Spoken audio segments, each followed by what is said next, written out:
பிரான்சில் நடந்ததாக கூறப்படும் ரத்தீஷ் ரூட் மாஃபியா ஜெகதீஷ் சந்திப்பு தற்போது அரசியல் மற்றும் சமூக வலைதளங்களில் பேசுபொருளாக மாறியுள்ளது. ஒரு சாதாரண வெளிநாட்டு சந்திப்பா, இல்லை இதன் பின்னணியில் பெரிய அரசியல் அல்லது வணிக கணக்குகள் இருக்கிறதா என்ற கேள்வி பல தரப்பில் எழுந்து வருகிறது. இந்த விவகாரம் பேசப்படுவதற்கு காரணம், கடந்த ஆட்சி காலத்தில் பல்வேறு விமர்சனங்களுக்கு உள்ளான மதுபான கொள்முதல் விவகாரம் மீண்டும் விவாத மேடைக்கு வந்திருப்பதுதான். குறிப்பாக SNJ, ENRICA, KALS போன்ற நிறுவனங்களின் பெயர்கள் மீண்டும் அரசியல் பேச்சுவார்த்தைகளில் இடம்பெற துவங்கியுள்ளன. திமுக ஆட்சி காலத்தில் மதுபான கொள்முதல் நடைமுறைகள் குறித்து பல்வேறு குற்றச்சாட்டுகள் முன்வைக்கப்பட்டன.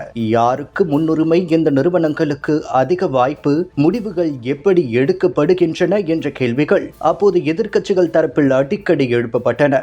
இப்போது ஆட்சி மாற்றம் நடந்த நிலையில் அதே பெயர்கள் மீண்டும் பேசப்படுவது அரசியல் கவனத்தை ஈர்த்துள்ளது. மாற்றம் வந்தது, ஆனால் நடைமுறை மாறியதா என்ற கேள்வி சமூக வலைதளங்களில் பலராலும் முன்வைக்கப்படுகிறது. இந்த சூழலில் பிரான்சில் நடந்ததாக கூறப்படும் ரத்தீஷ் ஜெகதீஷ் சந்திப்பு குறித்து பல்வேறு யூகங்கள் பரவி வருகின்றன. இது வெறும் நட்பு ரீதியான சந்திப்பா, தனிப்பட்ட சந்திப்பா, இல்லை எதிர்கால வணிக திட்டங்கள், புதிய ஒப்பந்தங்கள், கொள்முதல் தொடர்பான ஆலோசனைகளின் துவக்கமா என்ற கேள்விகளும் எழுந்துள்ளன. அரசியல் விமர்சகர்கள் சிலர் கூறுவது என்னவென்றால், வெளிநாட்டில் நடைபெறும் சந்திப்புகள் பொதுவாக அதிக கவனத்தை பெறும். காரணம், அவை நேரடியாக அதிகாரப்பூர்வ விளக்கங்களோடு வராததால் பல்வேறு சந்தேகங்கள் உருவாகும் வாய்ப்பு அதிகம். அதே போல இந்த சந்திப்பும் தற்போது பல கேள்விகளுக்கு காரணமாகி உள்ளது.